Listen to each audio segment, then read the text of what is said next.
I need you to do something for me as we get started today. I want you, in your head, I want you to think of someone, now, take this seriously. Think of someone you despise. And look, I'm not talking about some political person, some celebrity, someone in your life. I want you to think of someone that you despise. Someone you might be sitting next, someone you may have driven to church with today. Don't say it out loud. Just think of someone you despise. Now, we all have different reasons for not liking people, and we're not getting into whether this is okay or not tonight. This is just how I'm opening. But there's one type of person that just gets on my nerves. Okay, let me rephrase that. There's lots of types of people that get on my nerves. Today, I want to talk about one type of person that gets on mine. I mean, just grace. And that type of person, you may not believe this, but that type of person is the type of person who is good at everything.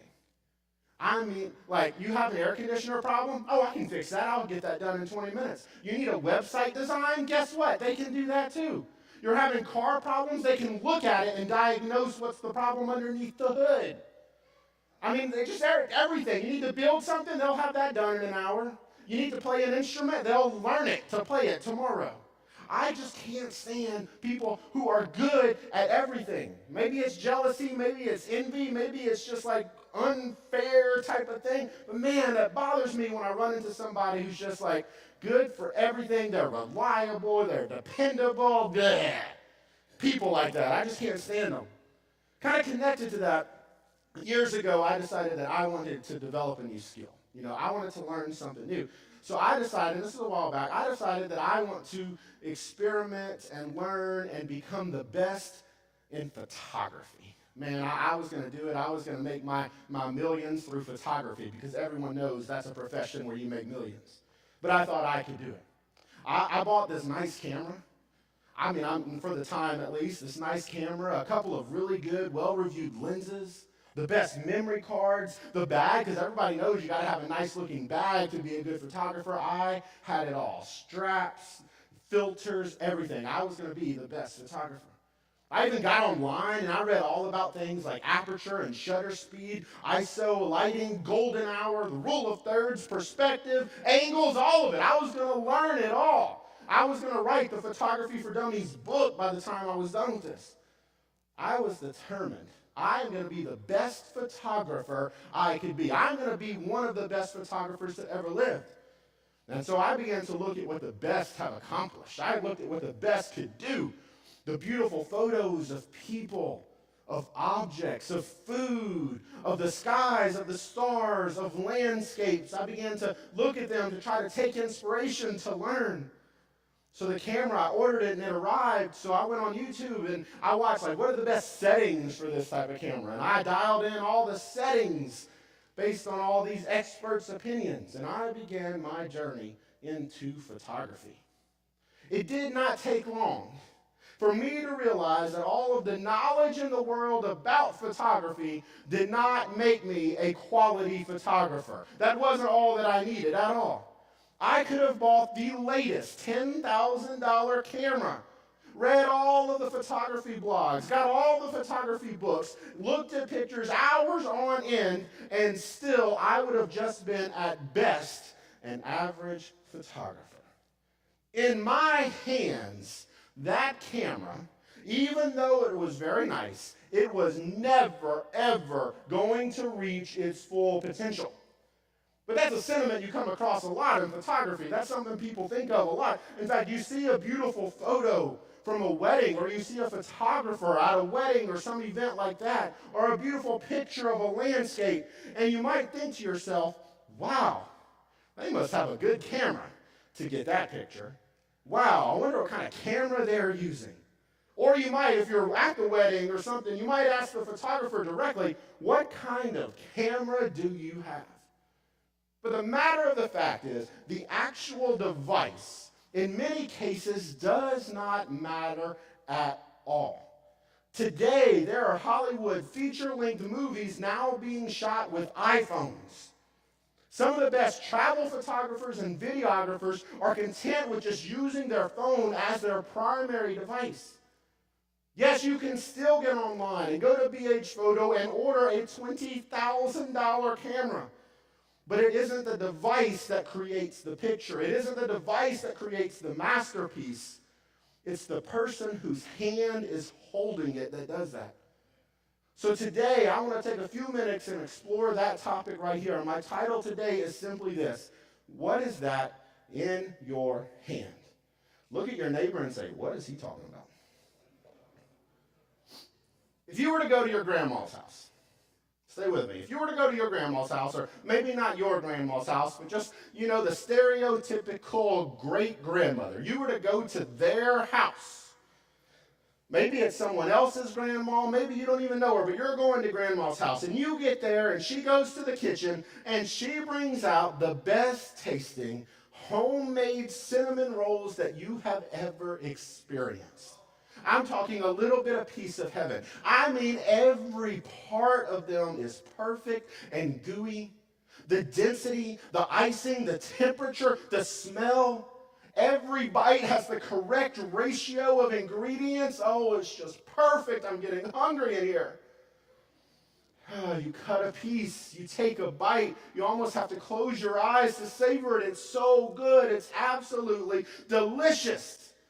A little piece of heaven from Grandma. And when you take that, you don't look up at Grandma and say, Grandma, this is so good. What kind of oven do you have? What kind of oven made this? No, that would be ridiculous. That would be absolutely absurd. And in that scenario, you fully understand that the creation, the cinnamon roll in this instance, is born out of an expertise from an artist. Somebody, please make me a cinnamon roll next week. Please. Well, some of you, please make me a cinnamon roll next week. Look here, I can go further. If I picked up that guitar right there behind me, the value of that guitar would probably drop. It would probably go down in value if I picked it up. But when Ray picks up that guitar, it almost comes alive. It's whose hands it's in. Same instrument, same equipment, different outcome because of who is holding it. I might not have ended up being the best photographer. And I know I cannot make the best cinnamon roll. And I leave a lot to be desired when it comes to playing any instrument whatsoever.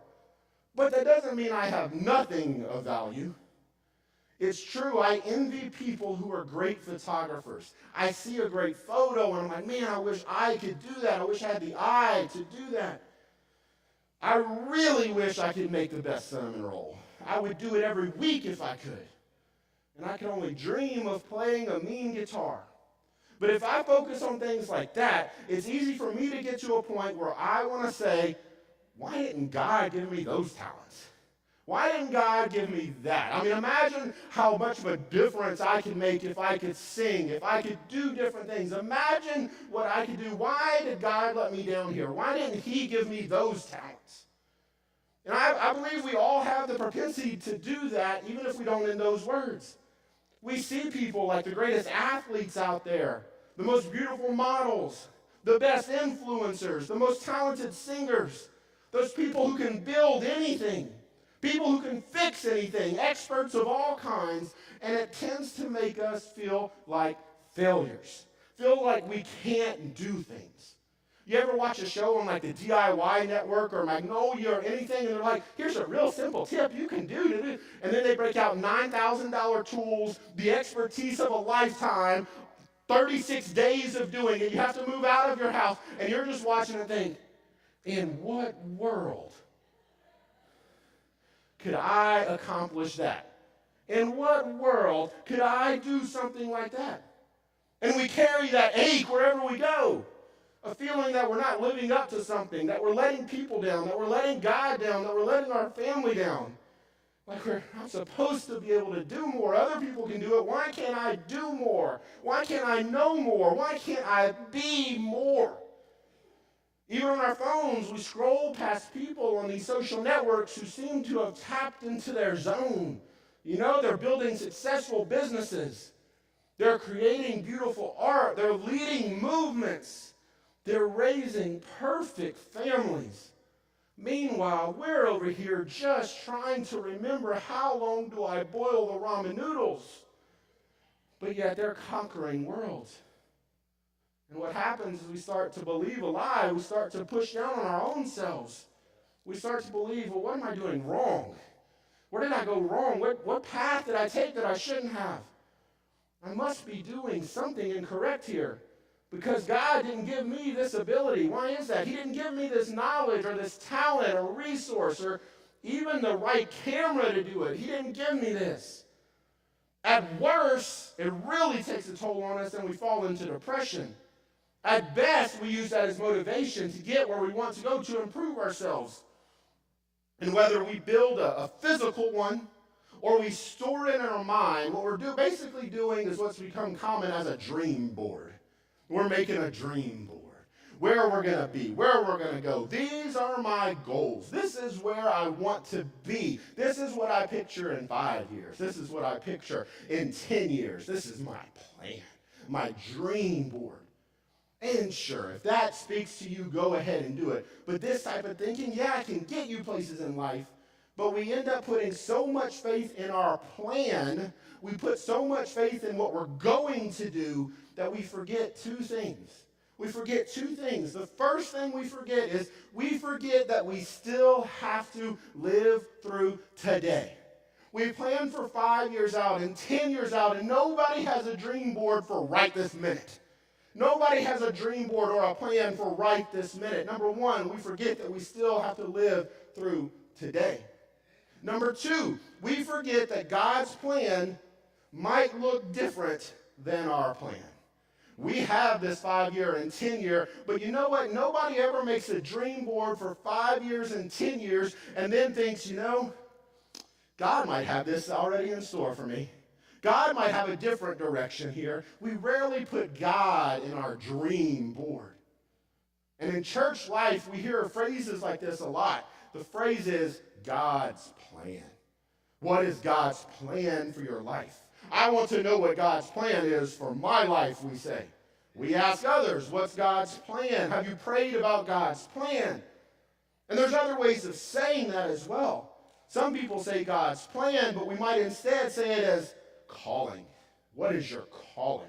What is your calling in the kingdom of God? Or better yet, maybe we use the word purpose. What is God's purpose in your life? They're all saying the same thing, but no matter how we say it, the thing we're talking about boils down to the simple math equation that we all have to solve. And that equation is simply this. Me plus God equals what? Me plus God equals giant question mark. That is the formula. That is the equation we are trying to solve. But again, even knowing that, we fall into a trap of thinking of that question as the future. Me plus God has what in the future? Me plus God, what's the plan? What's the layout for the future? It's a future impacting question in our mind. We never think it'll have a right now result. Me plus God equals what in the future? We rarely ever think, what is God's plan for me this moment? What is God's plan for me right this second? How does God's perfect purpose in my life affect my now, my today, in this moment? And I can prove it. If you've ever prayed for God's plan or purpose in your life, you're most likely prayed for something like this. And I'm trying to be specific. You most likely have prayed something like this. God, give me a new job so I can provide. Everything's future. God, bless me with more money so I can support ... God, help me to lose weight so I can feel better. God, you're asking him to do his part so you can do your future part. God, bless me with X so that I can do Y once you've blessed me with X. In our prayers for purpose, in our prayers for calling, in our prayers for God's plans, we always expect God to do his stuff first. God, give me so. God, do this so. God, be with me so. God, you do your part so that I can do my part. But that is completely backwards. Here's the first and really probably the most important thing to know from today. We tell God to do his part so we can do our part, but we're supposed to do our part to enable him to do his part. If you're filling in the blanks, it's pretty easy there, copy and paste, right? We tell God, you do this, so I'll do this. But in fact, we're supposed to do what he commands us to do. Remember, premise the promise? We're supposed to do what he tells us to do so that we can unlock and enable him to do his part in our lives. See, look, this is important. Your calling in God's kingdom is not a future plan. It's not something you're going after. The calling is already there. It already exists. It's available to you right now where you are. Your calling, your purpose in God's kingdom is not dependent on him giving you anything.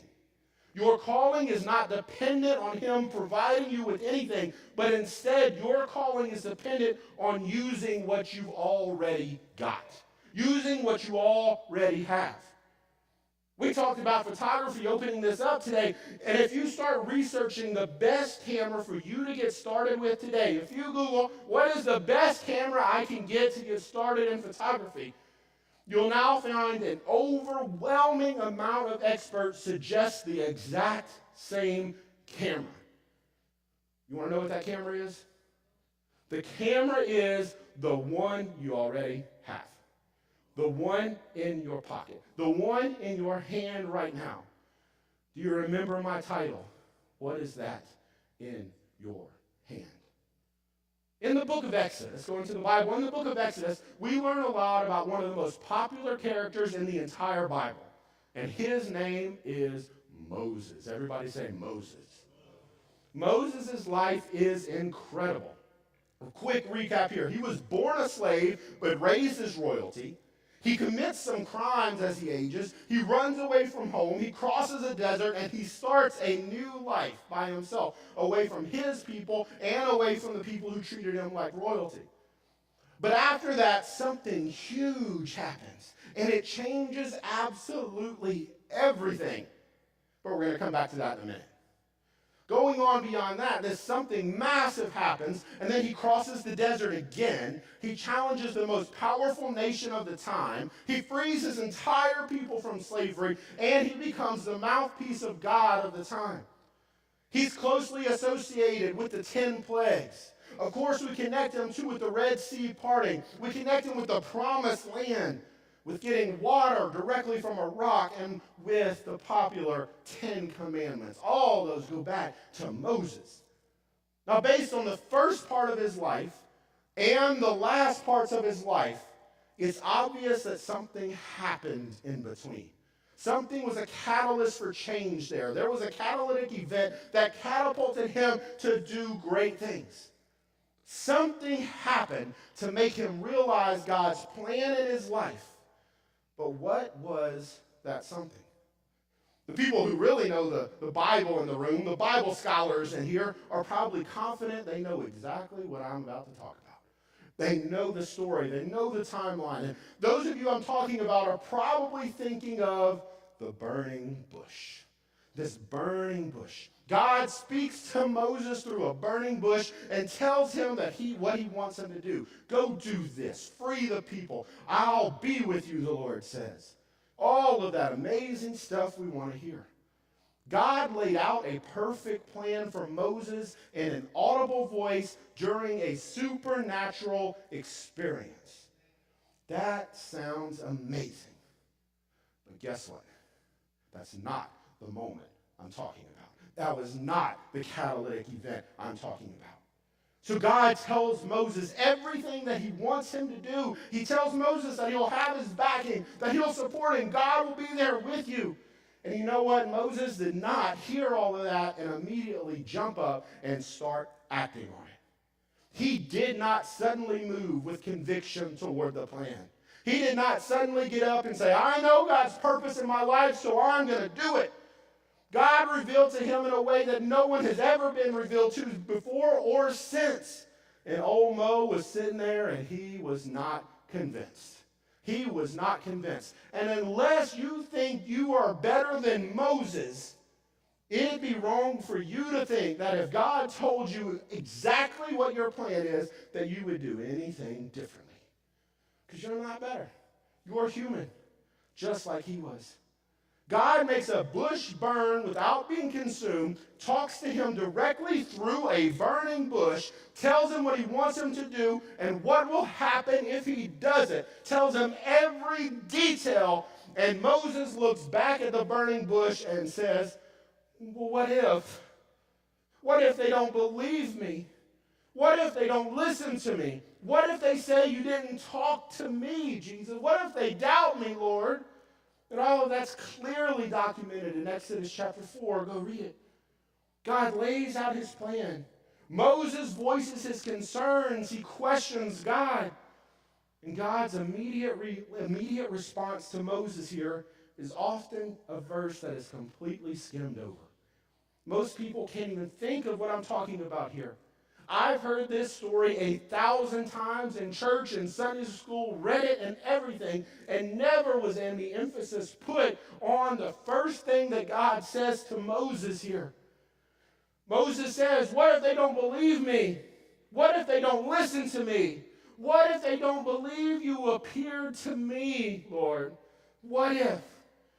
And instead of directly answering any of those questions, God asked Moses in Exodus chapter 4, verse 2, this question: what is that in your hand? Wait a minute. Is that my title? Is that where I got that from? God saying to Moses, what is that in your hand? Look, here's where it gets good, so buckle up. Moses looks at his hand, okay? And what's in his hand is a staff, a big stick. That's the big reveal. He's holding a stick. And here's the deal. It wasn't some mystical thing like his hand was empty. God said that and, oh, look, a staff appeared. No, he was holding it the whole time. He had the staff. He had the stick. He looked in his hand and he's like, what is a shepherd's staff, Lord? Holding a piece of wood, wooden staff. That's all I've got. And you can explore the story of Moses on your own, but let me tell you a little about that staff. God used that stick from a tree, the one that was in Moses' hand, and that stick, well, it turned into a snake. That stick swallowed up Egyptian wizardry. That stick struck the Nile. That stick parted the Red Sea. That stick brought water from a rock. That stick was used during battle, and that stick became an everlasting symbol of God's chosen leadership. See, the story of Moses, the story of old Mo, isn't about a man with supernatural abilities. Not at all. It isn't a story about God blessing him with more talent. It isn't a story about God blessing him with more abilities or knowledge than others. It's simply him listening to God. It's not a story about Moses being a natural creative. No. Moses' story ultimately is about a man who, even reluctantly, allowed God to use him with what he already had. Moses just had a staff, a stick, but he allowed God to use what he had, and God made it into what he needed. And here's the lesson I need you to take away today. God doesn't ask you to use what you wish you had. He's not asking you to use something you wish you had. He's asking you to trust him with what you already have. God has already given you everything you need to accomplish his purpose in your life. You already have it. He doesn't call people to do things without already equipping them to do it. Your calling is not for the future. Your calling is now, and you're already equipped for it. In the book of Psalms, beginning at verse 16 of chapter 139, it says, and in your book were written all the days that were ordained for me.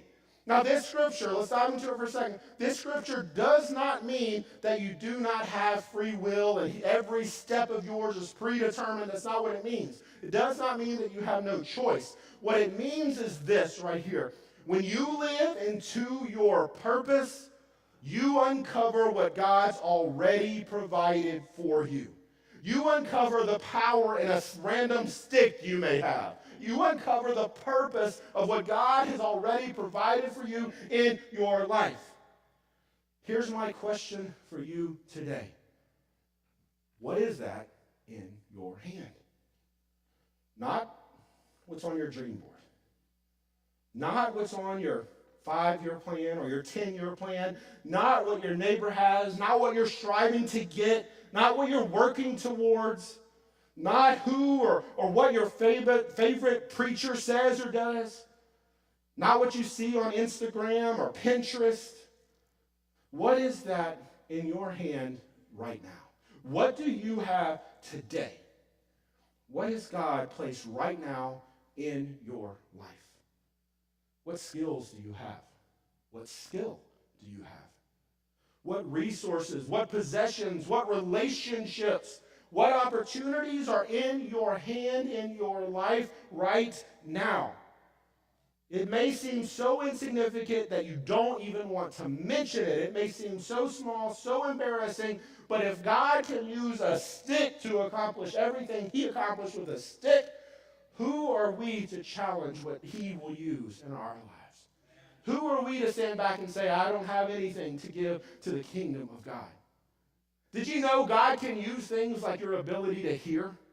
That can be something God can use. Your ability to listen. He can use just your aliveness to help. Just your presence in a situation, God can use that. Did you know God can use your love for kids? For your own kids. He can use that for his kingdom.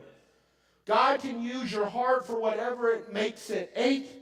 He can use your problem-solving abilities. He can use your DIY talents. He can use your mechanical abilities. He can use your sewing machine. He can use your reciprocating saw, your lawnmower, your crock pot. God can use it, your spreadsheets. There's power in everything you have.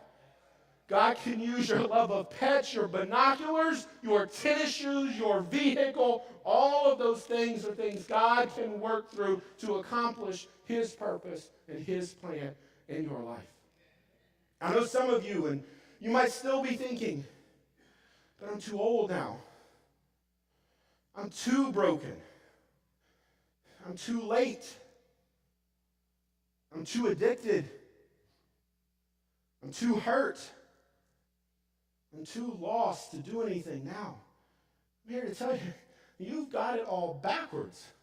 You see, all those things aren't things to eliminate yourself from the plan of God. Those are qualifications for the plan of God. The most powerful people in God's kingdom are the people who are old, who are broken, who are late, who are addicted, who are hurt, or who are lost. Those are the most well-equipped to make a difference in this world, to have God's purpose come alive in their lives. And if any of those things described you, you have more than just a stick. You have more than just a staff in your hand. There is more that God can do through you. There is nothing that God has placed in your life that he cannot use. If God has put anything in your life, your situation, your possessions, your relationships, all of that within your life, God can use it for his kingdom, for his church. And your purpose is not something waiting in the future.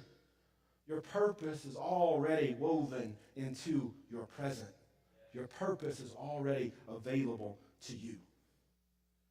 If you walk with Jesus, if you follow Jesus, if you believe in Jesus, you do not have to manufacture purpose. You do not have to create a calling. You don't have to search for it. He leads you to your purpose if you're willing to follow him. Romans chapter 12, verse 6 says this: we have different gifts according to the grace given to each of us. We have different gifts according to the grace given to each of us. Notice it does not say random gifts. It does not say, oh, you picked them out of a hat for each person. It does not say any of that. It's talking about grace gifts, handpicked by God, hand-chosen by God for you individually, designed on purpose for your purpose. Don't dismiss your life and your purpose because it seems like all you have to offer is a stick. Don't dismiss God's purpose in your life because all you have is a staff that you found while you were hiking one day, and that is all I have. Don't dismiss that purpose. God knows how to work with a stick. God knows how to work with a staff. Imagine if we actually didn't just like that thought, but we actually believe that thought. If we internalize that thought, God, if you can use anything, guess what? I'm an anything. God, you can use me. Imagine if we stopped measuring our worth by someone else's highlight reel. Imagine if we stopped measuring and started trusting the God who knit us together with intention, who provided us with everything we need to live into his purpose. What if your tomorrow, what if the next season of your life isn't about striving to be more, but surrendering what you already have? Isn't about accumulating, but becomes about giving. Remember these things about God. God did not use a golden crown. He used a crown of thorns. God didn't use a marble throne. He used a wooden cross. God didn't use a jeweled scepter. He used Moses' wooden stick. What if we began to realize that simply offering what we already have to God opens the door for his immense power within our lives? We strive, we want to be better, we want to be bigger, we want the money and the house and the car, all the possessions, all the comforts and luxuries. But if God is here, and we're down here, by getting all those things, you know what we do? We have less space for God in our lives. But when we realize where we already are, that God can work, God can fill the gap, wouldn't you want the biggest gap to be filled by God instead of the smallest gap to be filled by God? If he can use a wooden cross, if he can use a crown of thorns, if he can use a stick that Moses found for shepherding, imagine what he can do with what you have, with what is in your hand. I want to be the type of person who brings my 2 pennies to the church when it's all I have. I want to be the type of person who can say, I don't have very much, God. I don't have very much, but what I do have, I want you to use for your glory and for your purpose. God, I might not have much, but what I do have is yours. I've seen what you can do with little. I've seen how much little becomes when you act on it. Because when you allow God to act on what is in your hand, it becomes more than you can ever imagine. So what is that in your hand? What are you holding in your hand? Not what do you hope to have one day. Not what will you have in the future. Not what do you have somewhere else. Not what do you have once everything lines up and all the bills are paid, and once I find happiness, or once I find love, once I get the right job, once the car is running right, and once the AC works perfectly. No, my question is, what do you have right now? You may feel like the best you have is a stick you found in the yard, a leftover dream that hasn't come true, a tired routine in your day, the monotony of life, some random skill that no one seems to notice. Nobody's hiring for what you can do. You need to understand that in the hands of God who formed you, it is never insignificant. The lesser it is, the more potential it has in God's hands. It's purpose. It's already everything you need to live into his plan. You don't need to buy a better camera to start seeing the beauty in the world around you. You don't need a new oven to create something worth tasting. You You don't need a bigger, badder guitar to make your music. You just need to hand whatever you do have to the one who knows how to make them all perfect. Purpose does not begin when you finally get what you want. Purpose doesn't begin when you win the lottery. Purpose doesn't begin when you finally paid off the debts, when you finally graduated, when you finally got the promotion, when you finally got the job you wanted, when you finally had the kid, when you finally got married. Purpose doesn't begin when you finally get those things. It simply begins when you give what you have. So today, I'm inviting you to stand with me and declare to God, God, I may not have much, but I am giving you what I do have. It may look like a stick to me, but man, I can only imagine what you can do with it, Lord. I don't have much, but I am giving it to you today. I invite you to declare to him that all you have is his, even if it seems like so little. To start the process where you discover your purpose, where you discover your calling, not for the future, but the one that starts in the minute that you're living right now. If you would like to discover your calling, if you would like to discover your purpose, if you would like to give that to God, to offer him what is in your hand right now, I invite you to step forward as a declaration of your intent to start anew with that. Step forward, bringing what's in your hand, bringing what's in your heart, bringing the talents, the abilities, the stick you have, just bringing it to the front. As you come, I want you to open your hand. Not to hold more, not to ask, not to beg, but to give what is already in your hand, to give what's already there. Open your hand, not to grab, not to chase, but to offer service, to offer your heart. Open your hand and say this prayer: God, it's not much, but it's yours. You may not even feel ready, but what you have is already enough. Let's stop waiting for purpose to show up in the mail and start walking in it right now, right here, right in this second, Lord. And who knows? Who knows? Maybe that seemingly ordinary thing is the exact tool that God's been looking for. Maybe God really needed a new stick. Maybe God really needed someone who could accomplish this in his kingdom here on earth, here in this church, here in this community. Maybe what's in your hands has been the missing piece all along. So ask yourself and ask him right now, God, how can you use me today?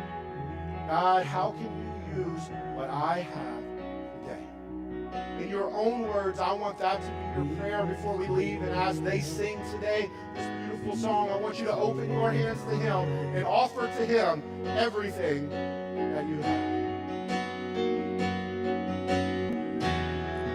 Be lifted up, we lift you up.